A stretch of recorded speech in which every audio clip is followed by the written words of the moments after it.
என்னை திட்டமிட்டு நிராகரித்தார்கள்.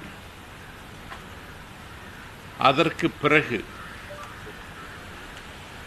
தம்பி உதயநிதியினுடைய பிறந்த நாளை கொண்டாடுவதற்கு ஒரு திங்களுக்கு முன்னாலே என்னிடத்தில் தேதி பெற்றிருந்தார் வடசென்னை கிழக்கு மாவட்ட கழகத்தின் செயலாளர், வானமளவு வாஞ்சி என் மீது பொழிகின்ற அறநிலையத்துறை அமைச்சர் சேகர்பாபு. அந்த நிகழ்வில் கடந்த 28ஆம் தேதி கொரட்டூரில் வந்து நான் பேசினேன். அந்த நிகழ்வில்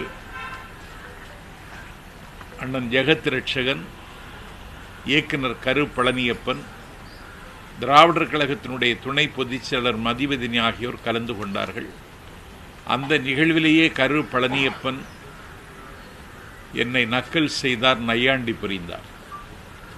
அதற்கு 5 நாளைக்கு முன்னால் திராவிட இயக்க தமிழர் பேரவை தலைவர், நான் பெரிதும் மதிக்கின்ற அண்ணன் பேராசிரியர் சுபவி, திமுக மேடையிலேயே என்னை குறைத்து பேசினார். நான் மனதளவில் உடைந்து போனேன். ஏன் இப்படி வசைப்படுகிறார்கள்? நான் அவர்களிடத்தில் ஒன்றும் கேட்கவில்லை. கேட்டாலும் ஒரு சைக்கிள் கூட தரமாட்டார்கள். எந்த பரிந்துரைக்கும் நான் அவர்களிடத்திலே போய் நிற்பதும் இல்லை. ஏதோ 4 கூட்டங்கள் பேசி என்னுடைய நாட்களை நகர்த்தலாம் என்று பார்த்தால் என்னுடைய வயிற்றில் அடிப்பது மாதிரி என்னுடைய நிகழ்ச்சிகளை ரத்து செய்தது எனக்கு மிகுந்த வலியை தந்தது. மக்கள் மன்றத்தில்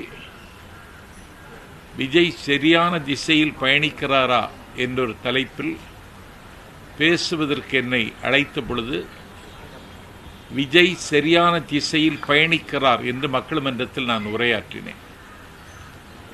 அந்த நாளிலிருந்து எனக்கு நெருக்கடியும் வசையும் மிரட்டலும் அதிகமாகவே வந்து கொண்டிருந்தது. இதை நாடு பார்த்து கொண்டிருக்கிறது. எனக்கு யார் மீதும் கோபமில்லை, யார் மீதும் எனக்கு வருத்தமில்லை. சங்க இலக்கியத்தில் புறநானூற்றில் ஒரு பாட்டு, ஒரு தெப்பம் எந்த திசைக்கு போக வேண்டும் என்பதை தெப்பம் தீர்மானிக்க முடியாது, தண்ணீர் தான் தீர்மானிக்கும். நீர் வழிப்படும் புனை போல் ஆரியூர் முறை வழிப்படும் என்பது சங்க இலக்கிய பாட்டு, கணியன் பூங்குன்றன் எழுதிய பாட்டு. நான் ஒரு தெப்பம்தான். என்னுடைய திசை தீர்மானிப்பது தண்ணீர். இன்றைக்கு என்னுடைய திசையை தமிழக வெற்றி கழகத்தின் தலைவர் தம்பி விஜய் தீர்மானித்திருக்கிறார்.